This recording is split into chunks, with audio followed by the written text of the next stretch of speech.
दोस्तों बड़ी खबर सामने निकल कर आई है। गाजा सीज फायर होने के करीब खड़ा है। इजराइल हमास नक्शे पर बातचीत के मोड़ पर खड़ा हुआ है। सीज फायर की शर्तें नेतन्याहू मान चुके हैं। पहली बार सीधे बातचीत होगी और इंटरनेशनल एक्सपर्ट ने बताया है कि अब आगे क्या होगा। हमास लड़ाई रोकने के करीब है। सीज फायर पर अब एक नई शर्त पर टिका हुआ है। इजराइल और हमास द्वारा पेश किए गए नए नक्शे तैयार हो चुके हैं।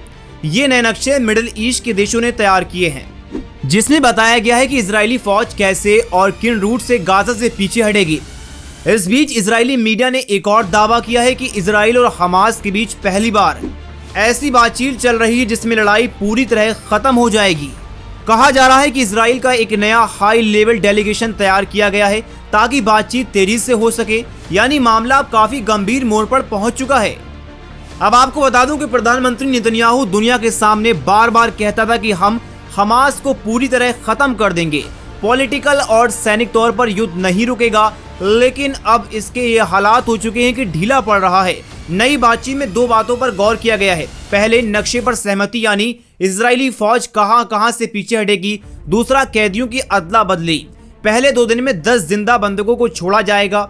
अगर हमास इन शर्तों को मान लेता है तो इजराइल भी आगे बढ़ेगा। यही वजह है कि एक्सपर्ट इसे एक बदलाव मान रहे हैं। एक्सपर्ट का कहना है नेतन्याहू दबाव में फंस गया है, लड़ाई लंबा खिंच गई है, इसीलिए कोई बड़ा मकसद हासिल नहीं हो पाया।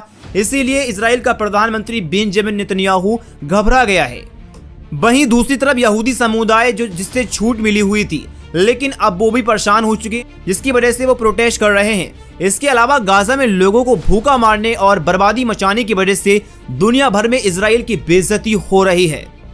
इसीलिए इजराइल के सैनिक नैतिक दबाव बढ़ा है। एक्सपर्ट का कहना है कि इजराइल अब लड़ाई खींचने के लिए और शर्त पर जोर दे सकता है, लेकिन आखिर में उसे सीधे सीज फायर करना ही पड़ेगा। और अमेरिकी अधिकारी थॉमस का कहना है कि इजराइल और अमेरिका नहीं चाहते हैं कि हमास को राहत खाने पीने की चीजें भेजी जाएं, उसका कंस्ट्रक्शन दोबारा हो।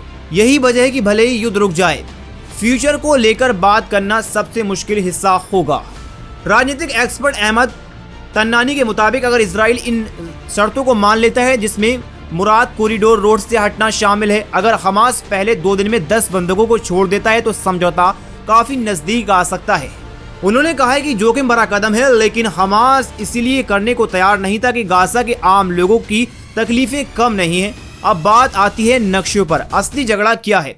मामला सिर्फ इजरायली फौज के पीछे हटने का नहीं है। बात यह है कि क्या आम लोग अपने घर लौट पाएंगे, चाहे उनके घर तबाही क्यों ना हो गए हैं। क्या उन्हें इजराइल से मदद मिलेगी?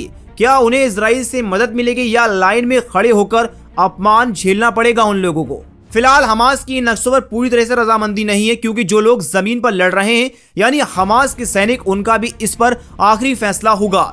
लेकिन अगर इजराइल इन नक्शों को मान लेता है तो सीज फायर तय माना जा सकता है। दोस्तों आपकी क्या राय? अपनी राय कमेंट में जरूर बताएं। वीडियो को लाइक करें, चैनल को सब्सक्राइब करें।